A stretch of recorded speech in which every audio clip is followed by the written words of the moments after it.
The Oldest View is one of my all-time favorite analog horror series, if you can even call it that.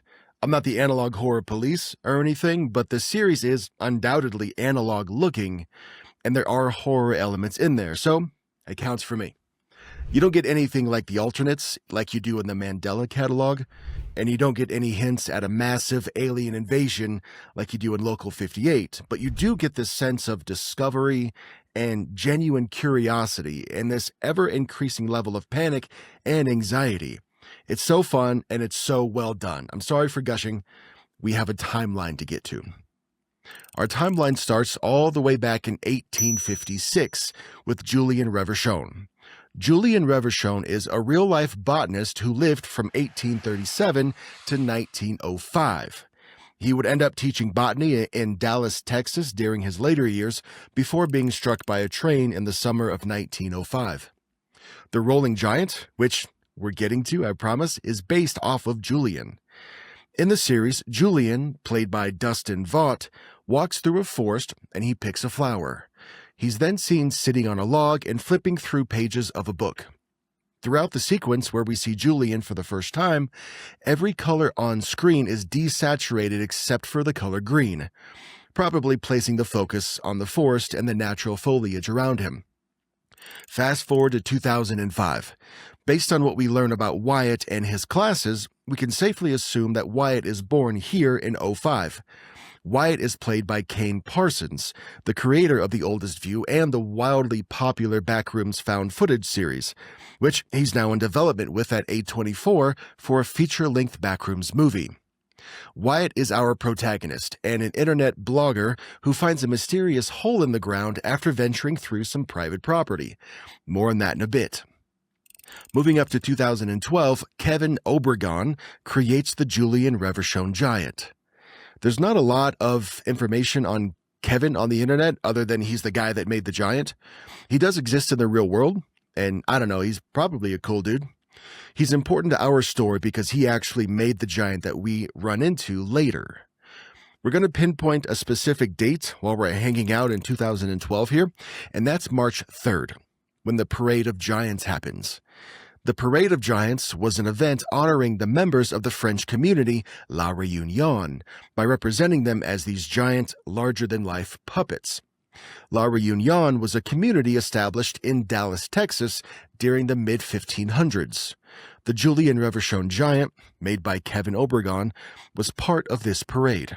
Come summer of 2012, a couple of the giants from the parade are moved to the Valley View Center Mall, which is in Dallas, Texas, and one of those giants is the Julian Reverchon Giant. In May of 2019, demolition on the Valley View Center begins. In January of 2023, Wyatt switches the focus of his studies from botany to business. May 14, 2023, Wyatt ventures deep into private property and he finds a mysterious hole in the ground. The hole reveals a massive expanse of stairs that seem to never end. He walks down part of the stairs and then turns around to head back home to make more space on his phone so he can come back to the bottom of the stairs and record more. A day later, May 15, 2023. Wyatt posts a video of himself walking down the stairs that he found the day before.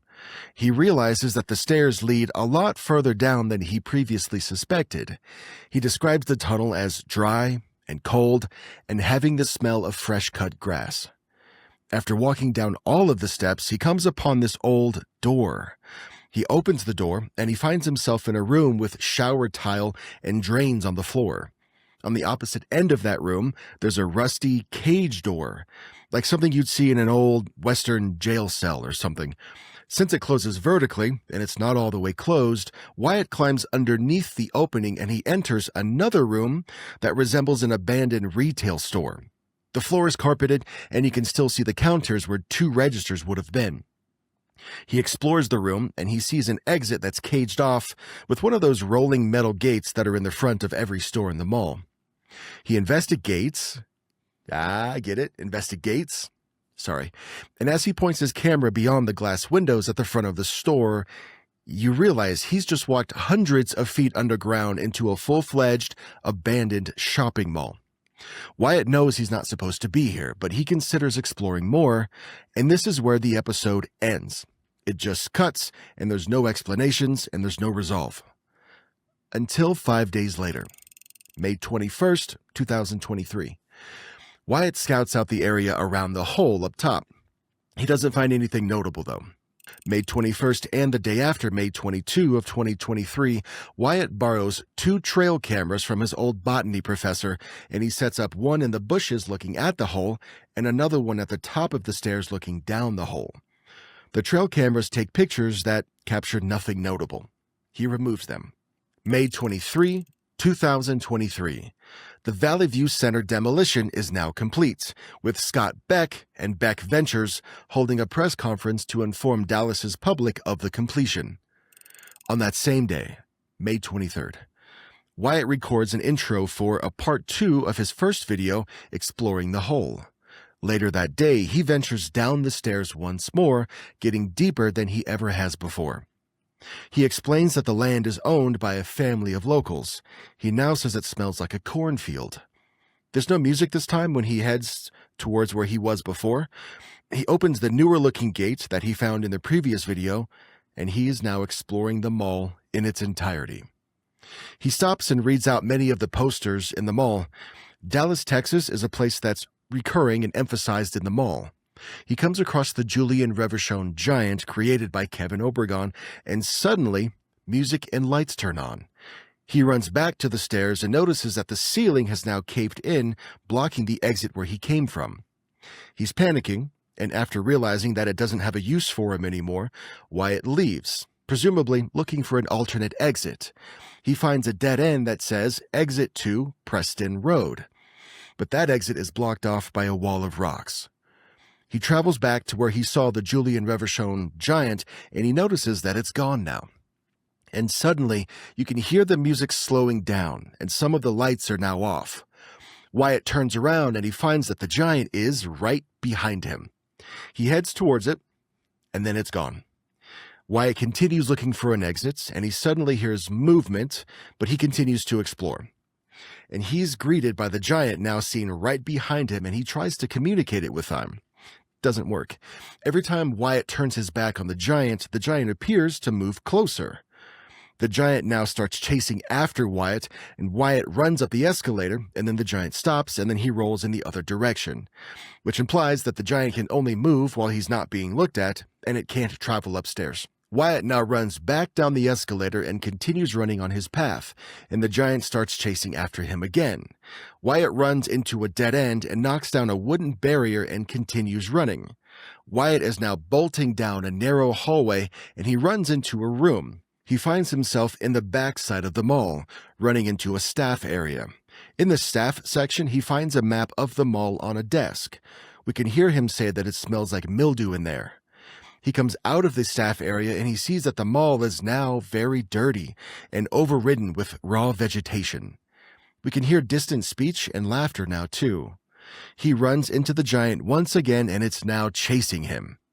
He runs up an escalator and he finds an elevator, but it's out of order. He runs up more stairs and he sees the emergency rooftop exit, which leads to some crossbeams up on the ceiling. The giant starts slamming its mass into the stairs, forcing Wyatt to run across the crossbeams.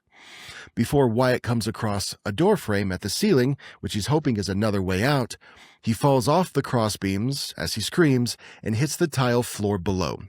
The screen blacks out for a few seconds until it fades back into an image of Wyatt lying on the grass with his cracked phone right beside him in the forest. This sequence has the same monochrome/green effect that we saw previously. The last scene in this episode is Wyatt's POV into the forest, and if you look closely, you can see the rolling giant's face hidden amongst the trees. In the next episode, we get to see what looks like some sort of alternate timeline, some sort of second chance for Wyatt. He finds himself back up on the crossbeams on the ceiling, and this time he's able to make it to the doorway on the ceiling and escape up the stairs. He then runs through the forest back to his car, starts it up, and drives home. After that, we see a ridiculously unsettling POV of the giant fast traveling down the road as we hear the wheels of the rolling giant cross the street. passing cars that seem to give him a very wide berth as he does so. We can only assume that the giant is still looking for Wyatt. I love everything about this series. I love how in the last shot of the story, you can see through the eyes of the giant, and I think Kane makes that obvious with the discolored fisheye effect used to represent what the giant sees. I love that while there are intense moments of fear and the need to escape, there's also plenty moments of subtlety and exploration. It's a story about impermanence and remembrance, and I love that. That's about all I got for now. I'll see you in another one.